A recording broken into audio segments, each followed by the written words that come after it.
As many of you probably are aware, I have been an active opponent of the green bin program right from the start.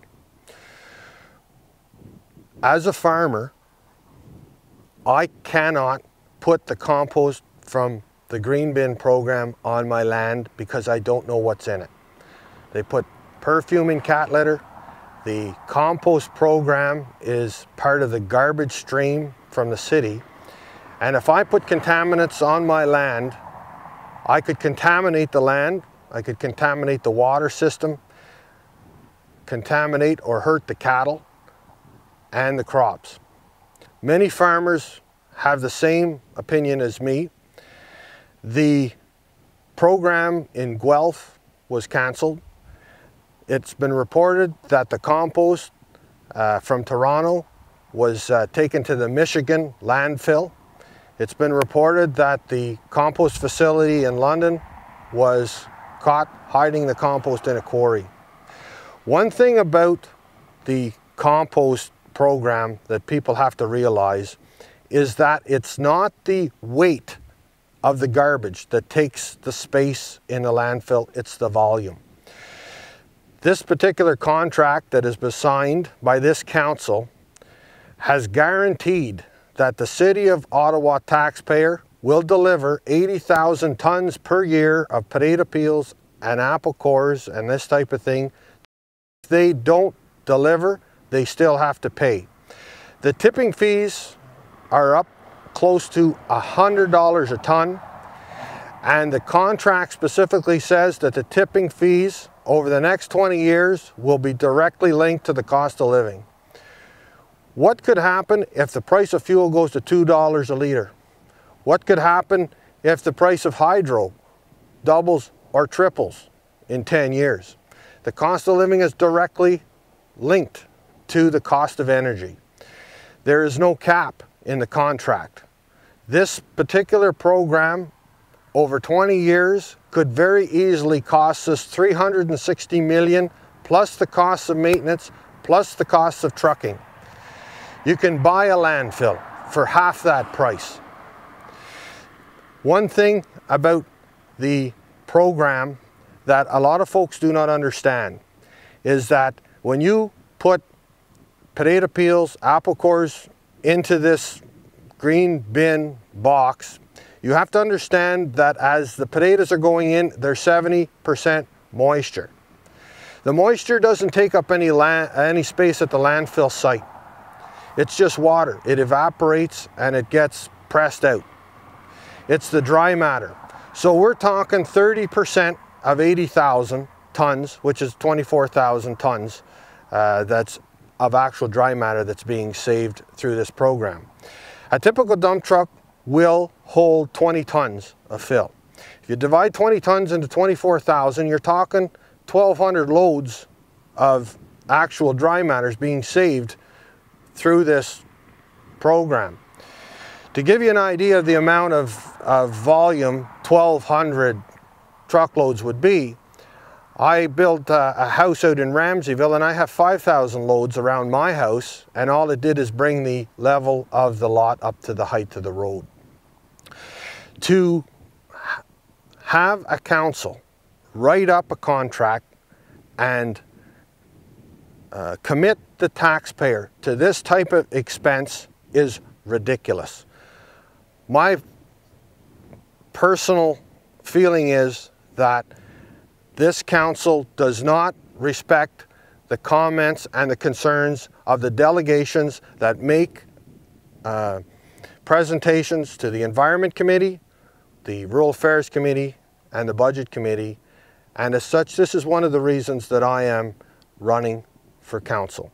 This is a ridiculous program. This is it should have been a pilot project, only rolled up for a couple of years. We are committed now for the next 20 years.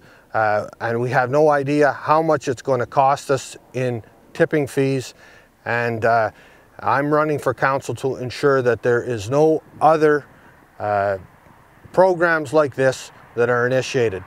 It is my personal opinion as well that the bureaucrat that signed this contract should be laid off, that the councillors that read this contract and agreed to it should be unseated, and the councillors that did not read the contract should be unseated for not reading it. I would be more than happy to speak with any other folks about this, but I can tell you that you have heard it from me first.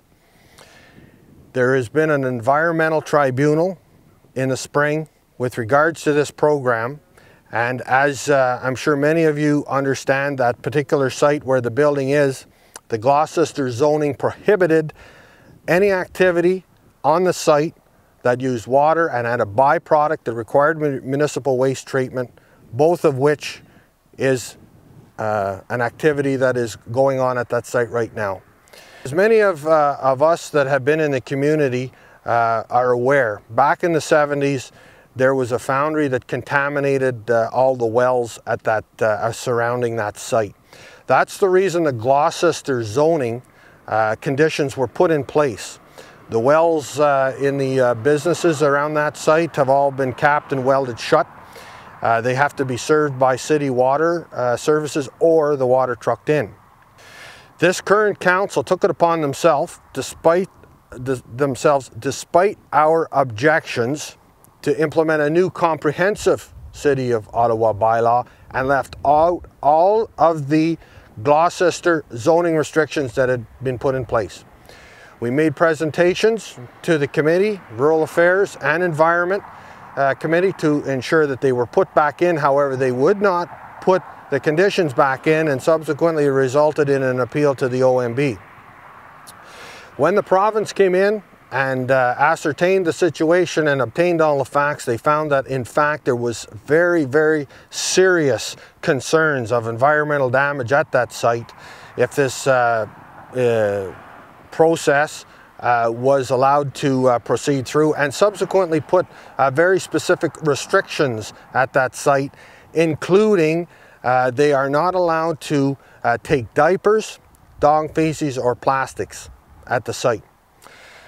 In May of this year, there was a 2-week tribunal hearing in the City of Ottawa because the lawyers for the company that run the program are appealing the restrictions. If we lose, I was a participant at the hearing, if we lose, this company will be able to take diapers, human feces, dog feces and plastics from any municipality or any institutional organization in Ontario or Quebec, truck it in here with the pathogens and the diseases and stuff that go along with it, and there is nothing that the municipality can do to stop it. The only power that the municipality has is that it can restrict what it draws in, but it cannot restrict what other municipalities draw into the site. This is based on the fact that Section 179 of the Environmental Protection Act specifically says when there is a challenge between that act and any other legislation, the Environment Protection Act takes precedent. I am hoping that we are able to win our tribunal hearing. We have not found out yet what the judgment will be, but that is an example of how I will work with you, for you, to ensure that your wells, drainage systems, and our landfills are protected from further contamination and infilling.